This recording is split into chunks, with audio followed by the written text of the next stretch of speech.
മെക്സവൻ ക്ലബിൽ പോകുന്നതിൻ്റെ വിധി അന്വേഷിച്ചുകൊണ്ടാണ് ഒരു സഹോദരി ചോദ്യം അയച്ചിട്ടുള്ളത്.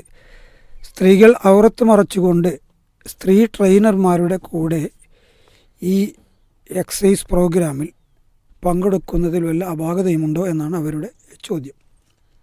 അൽഹംദുലില്ലാഹ് വസ്സലാത്തു വസ്സലാം അലാ റസൂലില്ലാഹ് വഅലാ ആലിഹി വസഹ്ബിഹി അജ്മഈൻ വബഅദ്.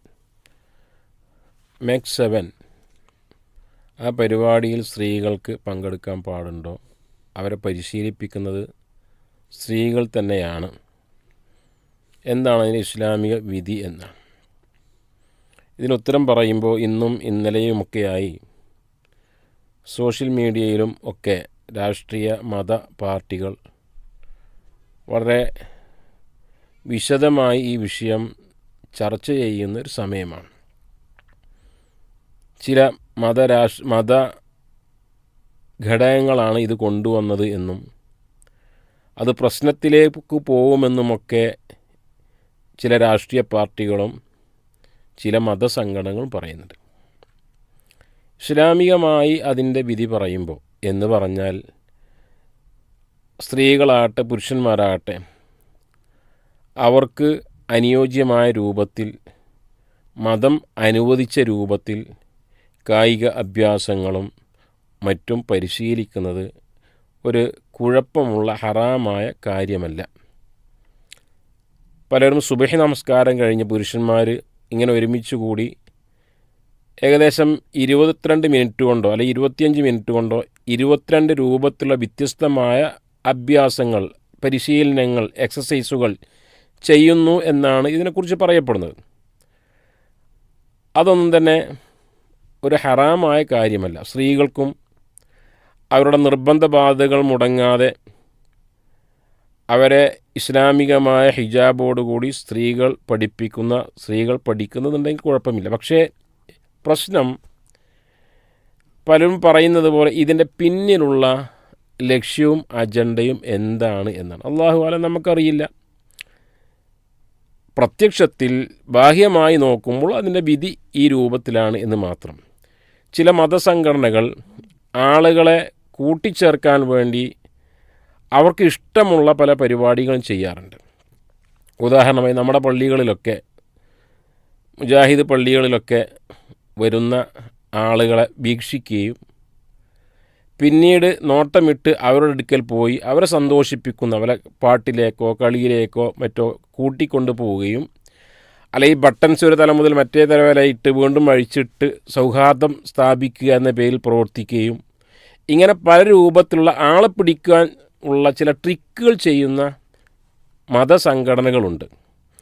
അവർ ഇതിൻ്റെ പിന്നിലുണ്ട് എന്ന് പറയുന്നു. എന്തു തന്നെയായിരുന്നാലും ശരി, അതിൻ്റെ സത്യം എന്ത് എന്ന് നമുക്കറിയില്ല. ബാഹ്യമായി നോക്കുമ്പോൾ ഇത് തെറ്റായൊരു കാര്യമല്ല എന്നാണ് സൂചിപ്പിക്കാനുള്ളത്. ഇതുമായി ബന്ധപ്പെട്ട് ചർച്ച ചെയ്യുമ്പോൾ പലപ്പോഴും നമ്മളൊക്കെ സുബഹിക്ക് പള്ളിയിൽ പോകുമ്പോൾ പള്ളിയുടെ മുമ്പിൽ ഉള്ള ഒരു സ്കൂളിൽ ഇത് പലപ്പോഴും സ്കൂളുകളിലാണ് ഇത് നടന്നു വരുന്നത് കാണുന്നത്. നമസ്കാരത്തിൽ കൃത്യനിഷ്ഠത കാണിക്കാത്ത, നമസ്കാരത്തിന് വരാത്ത ആളുകൾ ഇതിന് പോകുന്നത് കാണുന്നു. പല സഹോദരിമാരും അവരുടെ വസ്ത്രധാരണവുമായി ബന്ധപ്പെട്ട് മനസ്സിലാകുമല്ലാതെ നമ്മൾ കാണുന്നു. പിന്നെ യോഗ എന്ന ഒരു പരിശീലന പരിപാടിയെക്കുറിച്ചാണ് ഇതിൽ പറഞ്ഞു കേൾക്കുന്നത്. അല്ലാഹു ആലം, താങ്കൾ പറഞ്ഞ പോലെ ഇതൊക്കെ വെച്ച് നോക്കുമ്പോൾ ഈ അടുത്ത കാലത്ത് തന്നെ വളരെയധികം ശാസ്ത്രീയമായി പെട്ടെന്ന് പടർന്ന് പന്തലിച്ച് വ്യവസ്ഥാപിതമായി പല സ്ഥലങ്ങളിലുമൊക്കെ ഇത് വന്നു കാണുന്നു. ഇതിൻ്റെ പിന്നിൽ വല്ല ദുരൂഹതയുമുണ്ടോ? അല്ലാഹു ആലം. ഈ യോഗയുമായി ബന്ധപ്പെട്ട് പ്രത്യേകിച്ച് അനിസ്ലാമികമായി എന്തെങ്കിലും ശ്രദ്ധയിൽപ്പെട്ടിട്ടുണ്ടോ, കേട്ടിട്ടുണ്ടോ? അതായത് ഇവർ പറയുന്നത് 22ഓളം വ്യത്യസ്തമായ എക്സസൈസുകൾ, അതിൽ ഒരുപക്ഷെ യോഗയും പെടും എന്നാണ് പറയുന്നത്. കളരിയോ എന്തൊക്കെയോ അറിയില്ല, അതിൻ്റെ ഡീറ്റെയിൽസ് കൂടുതൽ പഠിക്കാൻ സാധിച്ചിട്ടില്ല.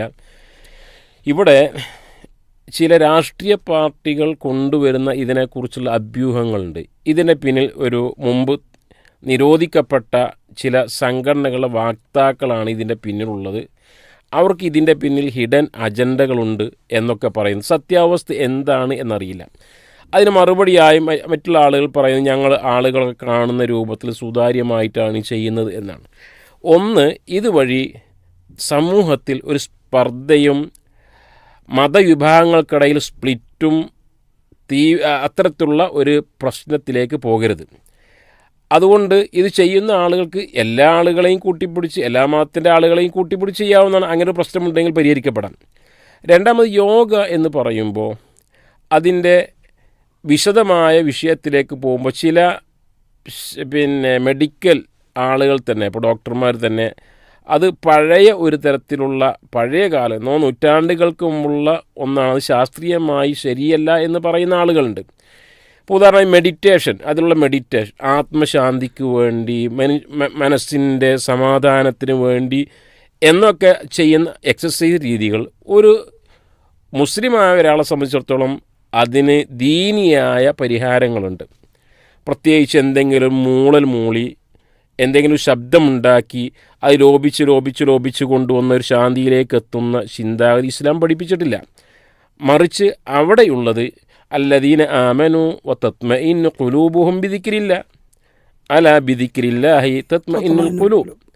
അള്ളാഹുവിനെക്കുറിച്ചുള്ള ഓർമ്മയിലൂടെ, അള്ളാഹുവിനെക്കുറിച്ചുള്ള ചിന്തയിലൂടെയാണ് മനുഷ്യ മനസ്സുകൾക്ക് ശാന്തിയും സമാധാനവും നൽകുക എന്നാണ്.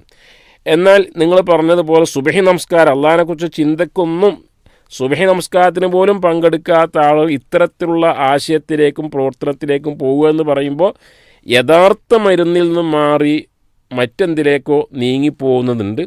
അപ്പോൾ ഒരു എക്സസൈസ് എന്ന രൂപത്തിൽ ദീനിന് എതിരല്ലാത്ത രൂപത്തിൽ എന്തൊക്കെയുണ്ടോ അത് പ്രത്യക്ഷമായി അത് ചെയ്യുന്നതിന് കുഴപ്പമുള്ള കാര്യമല്ല. പക്ഷേ ഇതിൻ്റെ പിന്നിൽ എന്തെങ്കിലും അജണ്ടകളുണ്ടെങ്കിൽ ആ അജണ്ടകൾ സമുദായ ധ്രുവീകരണത്തിന് അല്ലെങ്കിൽ കേരളത്തിൻ്റെ ധ്രുവീകരണത്തിന് വഴിവെക്കുന്ന ഒരു അവസ്ഥയാണ് എങ്കിൽ തീർച്ചയായും അത് മാറ്റി ചിന്തിക്കേണ്ട ഒരു വസ്തുത തന്നെയാണുള്ളത്.